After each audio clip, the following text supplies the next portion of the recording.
लोकसभा चुनाव 2024 दिल्ली का चुनाव प्रचार अब थम चुका है। छठे चरण की ओर कल हम जाने वाले हैं। हमारे बीच में अनिल वशिष्ठ जी हैं। अनिल वशिष्ठ जी, क्या लग रहा है दिल्ली? देखिए, दिल्ली की सातों सीटें भारतीय जनता पार्टी जीतने जा रही है। और जिस तरीके का उत्साह न केवल भाजपा कार्यकर्ताओं में बल्कि आम जनता के अंदर जो एक उत्साह भारतीय जनता पार्टी को लेकर है, भारतीय जनता पार्टी की नीतियों को लेकर है, भारतीय जनता पार्टी ने जिस तरीके से 10 साल सरकार चलाई है और मोदी जी ने जिस तरीके से जनहित के काम, चाहे वो हमारा अंत्योदय योजना हो, जी। चाहे आयुष्मान योजना हो, तमाम योजनाएं ऐसी हैं। महिलाओं के लिए बहुत ज्यादा लाभकारी योजनाएं लाए हैं। 50% महिलाओं को जो चुनाव है उनमें उनकी भागीदारी सुनिश्चित करने का काम विधेयक लाकर किया है। तो ये सब जो तमाम काम काम है, ये हमारे लिए बहुत ही उपयोगी हैं और जनता इनको अप्रिशिएट करते हुए आज अपना समर्थन मोदी जी को और भारतीय जनता पार्टी को देने जा रही है। उत्तर पूर्वी लोकसभा की बात करें तो क्या समीकरण बैठा है? देखिए, उत्तर पूर्वी जो लोकसभा क्षेत्र है, ये एक तरीके से मिला-जुला क्षेत्र है। इस क्षेत्र के अंदर हमारे पूर्वांचल के भी लोग बहुत हैं, इसमें ब्राह्मण लोग भी बहुत हैं, इसमें मुस्लिम भी 2-3 कॉन्स्टिट्यूएंसी में हमारे मुस्लिम भाई भी काफ़ी तादाद में रहते हैं। तो कुल मिलाकर ये एक तरह से मिली-जुली एक पूरे भारतवर्ष का एक छोटा रूप हमारी उत्तर पूर्वी लोकसभा क्षेत्र है। सभी में आपस में बहुत भाईचारा और प्रेम भाव है। लेकिन जो कुछ ये जो विपक्षी पार्टियां, खास तौर से आम पार्टी, जब से आम पार्टी दिल्ली के अंदर आई है, इसने हर जगह का माहौल बिगाड़ा है। हमारे उत्तर पूर्वी जो लोकसभा क्षेत्र है वो भी इससे अछूता नहीं है। यहाँ भी इन्होंने इस तरह की भाषा का प्रयोग, इस तरह की राजनीति करने का तरीका इनका बहुत ही घटियापन मैं समझता हूँ राजनीति के अंदर आ चुका है। और आज जो बड़ी पार्टियां हैं, खासतौर से भारतीय जनता पार्टी एक सुचिता, एक गरिमा की वाली पार्टी है, जो अनुशासित पार्टी है।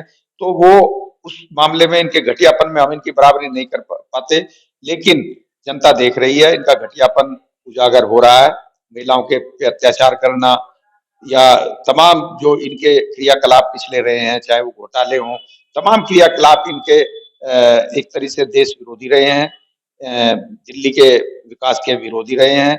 तमाम जो इनके सब काम हैं, वो महिलाओं के भी विरोधी रहे हैं, वो गरीबों के भी विरोधी रहे हैं। इनकी नीतियाँ, घोटाले इतने जबरदस्त, जिस भी घोटाले का उठाकर चीज को देखोगे आप, उसके पीछे जरूर घोटाला मिलेगा। अभी ये कहते हैं कि हमने मोहल्ला क्लिनिक बनाए। मैं पूछना चाहता हूँ, मोहल्ला क्लिनिक में या तो वहाँ जानवर लेट रहे हैं या पशु पक्षी अपना डेरा बनाए हुए हैं। पैसे की बर्बादी की गई है। पैसे की घनघोर बर्बादी हुई है। जिस पैसे को हम फ्लाईओवर्स में, मेट्रो के संचालन में, बड़े-बड़े रोड्स बनाने के लिए, समुदाय भवन बनाने के लिए, हॉस्पिटल, यूनिवर्सिटी बनाने के लिए उपयोग कर सकते थे, वो सारा का सारा पैसा इन्होंने या तो चौराहे पे 4 लोग खड़े कर देते हैं, वहाँ खाकी वर्दी पहनाकर उनको पैसा, सब अपने कार्यकर्ताओं को एक तरीके से ना इन्होंने ये जरिया बनाकर इस पैसे को इन्होंने टैक्स के पैसे को लुटाया है। वहीं अगर हम बात करें मनोज तिवारी जी की, तो क्या लगता है तीसरी बार? देखिए, मनोज तिवारी जी तीसरी बार रिपीट करेंगे और कर रहे हैं, क्योंकि आज कहा जाता है कि तीसरा साल हो गया। अरे भाई, तीसरा साल हो गया तो कोई काबिलियत है, कोई मेहनत की है, कुछ लोगों से मिले जुले हैं।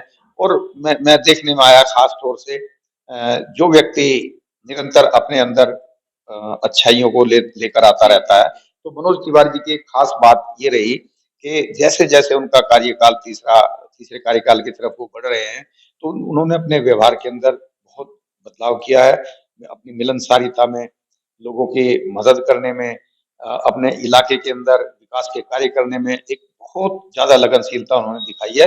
और उसी का नतीजा है कि मोदी जी ने तीसरी बार उनको यहाँ उत्तर पूर्वी लोकसभा क्षेत्र में भेजा है। और यहाँ की जनता भी और यहाँ के तमाम कार्यकर्ता भी, हम जैसे सभी कार्यकर्ता एकजुट होकर उनको तीसरी बार सांसद के रूप में हम देखना चाहते हैं। जीत का मार्जिन कितना होने वाला है? देखिए, जीत का मार्जिन, वैसे तो जीत का मार्जिन अगर 1 वोट का भी हो तो काफी होता है, जीत तो जीत है। लेकिन फिर भी मेरा विश्वास है कि तिवारी जी लगभग 5 लाख वोटों से जीतकर एक बहुत बड़ा कीर्तिमान स्थापित करेंगे। और मैं तो प्रभु से कामना करता हूँ कि वो उनको भारी बहुमत से जिताए और एक सांसद ही नहीं, एक मंत्री के रूप में वो हमारे बीच में आए, हम उनका स्वागत करें और वो भी मंत्री के रूप में मंत्री बनकर हमारे इस क्षेत्र की उत्तर पूर्वी लोकसभा क्षेत्र की के विकास में चार चांद लगाए। बाबरपुर विधानसभा की बात करें तो किसके पक्ष में जाने वाला है?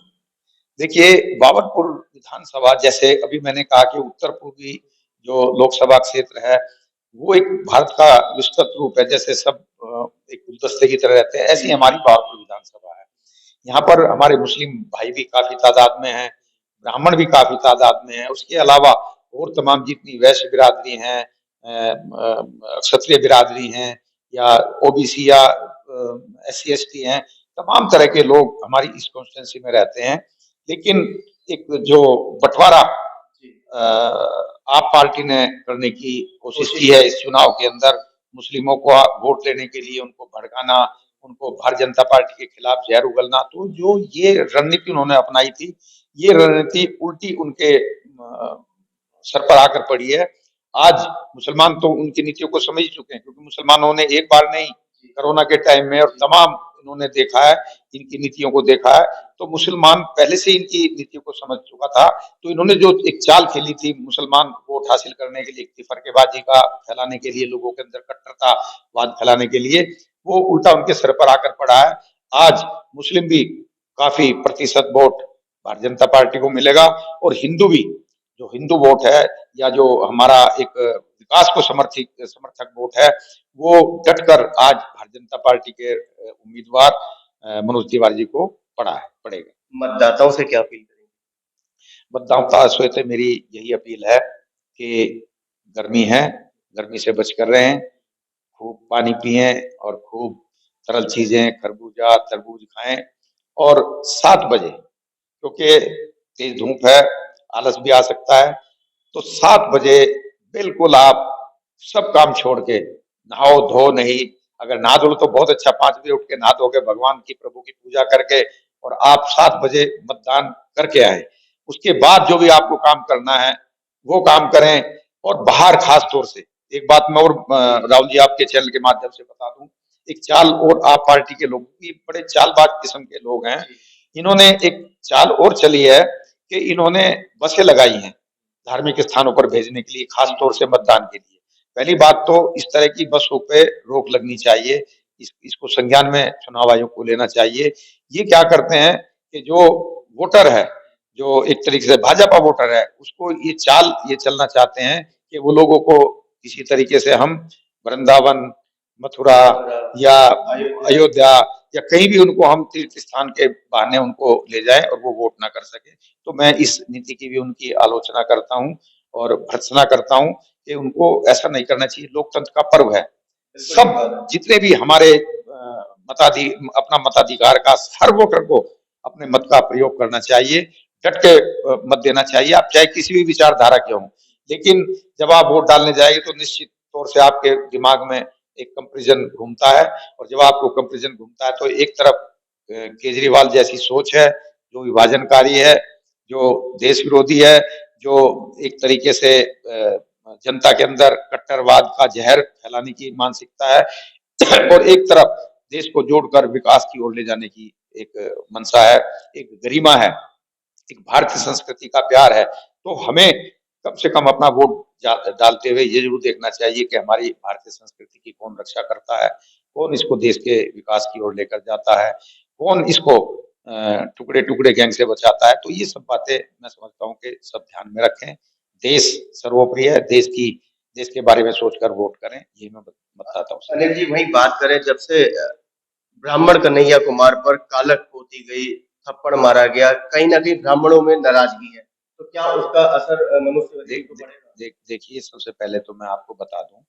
कि जो कन्हैया हैं ये सनातन धर्म विरोधी है। ये आज जरूर देवी देवताओं के चरणों में जाकर बैठ रहे हैं, जाकर वहां दिखावा कर रहे हैं, लेकिन इनकी सोच हमने खूब इनको नारे लगाते हुए, डपली बजाते हुए देखा है कि तेरे टुकड़े होंगे इंशाअल्लाह। और सनातन धर्म के लिए भी इन्होंने कहा हमें ब्राह्मणवाद से आजादी चाहिए। मैं इनसे पूछना चाहता हूँ, ब्राह्मणवाद है क्या? ब्राह्मणवाद कोई जहरीली चीज है, कोई गंदी चीज है, क्या है? जी। ब्राह्मणवाद एक सोच है, एक जो भी ब्राह्मण होगा वो एक समाज को जोड़कर चलने की बात करेगा, अपना हक बाद में लेगा। सबसे पहले आप शादी विवाह में देखिए, जब एक उसका हवन बैठता है शादी का, और शादी के मंडप में और शादी में फेरे बैठाए जाते हैं, तो वो सबसे पहले जब अंतिम समय दक्षिणा देने का आता है, तो जितने भी नाई, धोबी, तेली, जब जितनी भी सब बिरादरियां हैं, जितने भी जो काम करने वाले हैं, टेंट वाला, सबको उनका ये कहता है कि इनका हक मिलना चाहिए। उसके बाद जो दक्षिणा मुझे देनी है दे दीजिए। अब आप उस ब्राह्मणवाद से आजादी चाहते हैं, आप ब्राह्मणवाद से आजादी नहीं चाहते, ब्राह्मणों का नाम लेके आप सनातन धर्म से आजादी चाहते हैं। तो भाइयों, सनातन धर्म भी रहेगा, हर धर्म, भारत धर्मनिरपेक्ष देश है, यहाँ पर हर धर्म रहेगा। आप यदि किसी धर्म को खत्म करना चाहेंगे तो आप स्वयं खत्म हो जाएंगे। सब धर्म, चाहे वो हिंदू, मुस्लिम, सिख, ईसाई हैं, सब धर्म हमें मानने का अधिकार है। उसी तरीके से हमें सनातन धर्म का मानने का भी अधिकार है, हम सनातनी हैं। तो सनातन धर्म को जो चोट पहुंचाने की कोशिश करेगा, हम तो उसको ऐसी वोट की चोट देंगे कि वो भूल कर भी कभी इधर का रुख नहीं करेगा। कुल मिला के कोई ब्राह्मण नाराज नहीं है। देखिए, ब्राह्मण नाराज कभी नहीं होता, उसका अपमान किया जाता है तो भी वो अपमान को सहन करके समाज के लिए काम करता है, और ये करना भी चाहिए, ब्राह्मण की जिम्मेदारी है। ब्राह्मण जो है, यदि आप मान लिया प्रधानमंत्री हैं, मोदी जी आज प्रधानमंत्री हैं, आज वो अच्छा काम कर रहे हैं, उनको गालियां पड़ रही हैं, केजरीवाल जैसे कुछ लोग हैं जो उनको गालियां भी देते हैं, लेकिन ये उनकी भलमनसाहत है, उनकी एकजुटता के साथ वो देश को लेकर चल रहे हैं, उनकी गालियां भी सुन रहे हैं और देश का विकास भी कर रहे हैं। तो एक ऐसा नेता, एक जिम्मेदार नेता, एक ऐसा नेता जो सहनशीलता जिसके अंदर हो और विकास करने की लगन हो, ऐसा नेता मोदी हमें चाहिए, और वो आकर रहेगा, ये मेरा विश्वास है।